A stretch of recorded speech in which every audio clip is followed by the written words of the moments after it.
Bonjour à tous. Alors, c'est une lettre, hein. Je ne sais pas si elle pourra, si elle l'aura, mais c'est une lettre à Hélène Ségara, puisque je sais qu'elle est malade. Donc c'est une lettre à Hélène Ségara, mais elle peut aussi servir avant Noël à beaucoup de personnes. Alors la question d'abord, c'est malade, pourquoi? L'animal n'est jamais malade, sauf celui que l'homme nourrit, ou l'animal sauvage qui ne peut plus, avec son instinct absolu, trouver la nourriture non polluée ou intoxiquée. L'homme est malade, mais il se tape sur les doigts avec un marteau ou il dépasse la vitesse autorisée avec son véhicule. Il agit mal. Il a une bonne hérédité et une mauvaise, qui remontent à de nombreuses générations. La question est pourquoi l'animal n'est pas malade et qu'il a un instinct imparable alors que l'homme tâtonne toujours pour trouver son équilibre nutritionnel et hésite par rapport à la plus belle pensée quand il ne l'occulte pas. La pensée. Avant ce mystère, je dois en résoudre un autre. L'homme en général a-t-il une raison d'être? Ou il est normal que son mécanisme fatigué et vieilli s'arrête, se désintègre comme une feuille d'arbre en automne? Normalement, elle est pressentie, cette raison d'être. À quoi sert-elle cette existence?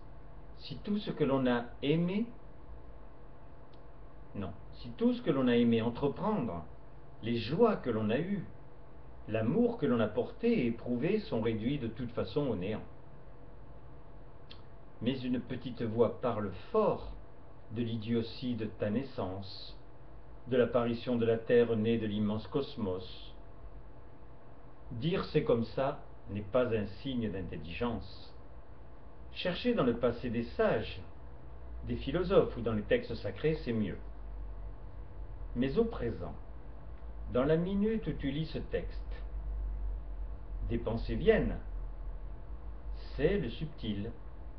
Mais ton sang tourne dans tes artères, tu respires sans t'en apercevoir, des milliards d'étoiles sous la forme d'électrons gravitent dans tes cellules et 100 milliards de neurones gèrent et organisent cette mécanique physique, sensible et atomique. C'est comme ça.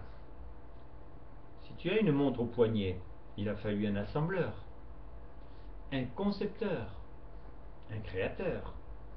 J'ai lâché le gros mot. Mais Hélène, il faut en arriver là. Car il y en a un ou il n'y en a pas. Vu la richesse de la création, ta beauté ou ta voix, c'est bien au-delà du clérical que la compréhension est à trouver.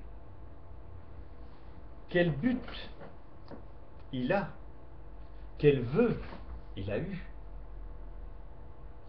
Et dans quelle balance il a été obligé de laisser l'adversité, l'accident, le grabataire étant de plus?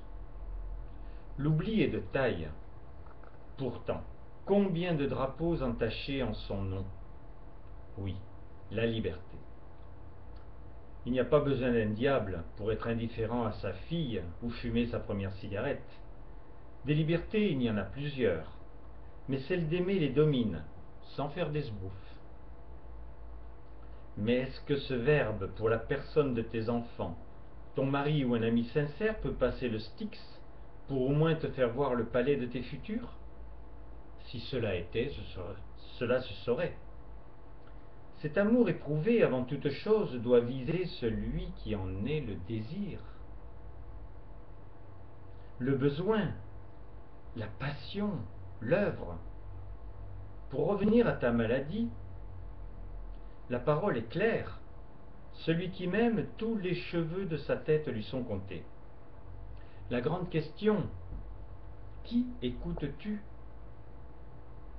Ceux qui sont sûrs de leur savoir, inspirés dans un temps, mais dépassés aujourd'hui, par refus de conscience holistique, ou ton ressenti attentionné apparenté quelquefois au baiser inattendu. Tu sais les conséquences de la cortisone, mais est-ce que tu sais qu'existent de grands guérisseurs? Et plus haut encore, ceux qui ont prouvé qu'ils ont le pouvoir de rémission du mal? Et je me vois obligé de te révéler la promesse bimillénaire tenue. Dieu, par sa forme Jésus, a donné le message court: je reviendrai. 2015, personne. Mais en 1950, selon la promesse, le monde entier a su, par des miracles probants, que le Christ était de nouveau sur la terre. Je passe sur les bruits que cette révélation provoqua. Mais la trilogie d'un message existe, avec un premier livre titré Journal d'un guérisseur. Et quiconque le lit peut obtenir ses premières guérisons. Des millions de personnes ont été régénérées. Des acteurs, des penseurs, des chefs d'État. Des exemples: Valéry Giscard d'Estaing, Mobutu, Anwar el-Sadat, Robert Hossein, Michel Drucker, Jean d'Ormesson. Enfin, tous les hommes dits de qualité. Mais ce ne sont pas ceux-là qui transmirent le flambeau, mais les plus petits de la terre, comme moi. Et alors que la voie était toute tracée pour emprunter la spirale ascensionnelle, le manège plus ou moins illuminé montre et remonte à chaque tour le cheval, le chien, l'avion ou la voiture, enfin la vie des hommes. Ah, j'oubliais. Cette fois, c'est la France et la perfection de sa langue qui fut choisie. La Provence, pour tout dire, comme dans la chanson Entre Avignon et les Saintes Maries. Dans un village au nom prédestiné, le mont favorisé. Mont Favet. J'oubliais aussi, tu ne le rencontreras plus en chair et en os, comme j'en ai eu le privilège. La création des sentiments humains étant accomplie, ils sont le patrimoine de l'humanité, et l'horreur de toute souffrance en fait partie. Dieu constitue chacun. Il n'est pas trop difficile de l'interpeller.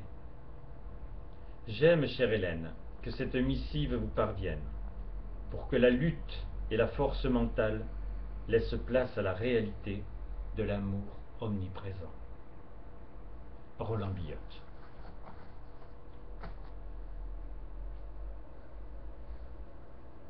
Alors je vais quand même donner mon mail, si des fois elle veut m'écrire.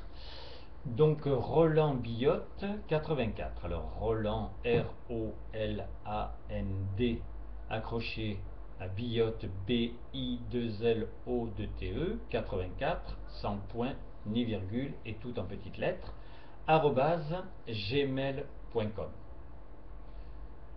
Voilà, et je me propose bien entendu de la bénir à distance et de la régénérer comme je le fais depuis 50 ans pour tant de personnes qui avaient des choses très très graves. Et gratuitement, puisqu'il n'est jamais question de prendre un centime pour faire une guérison.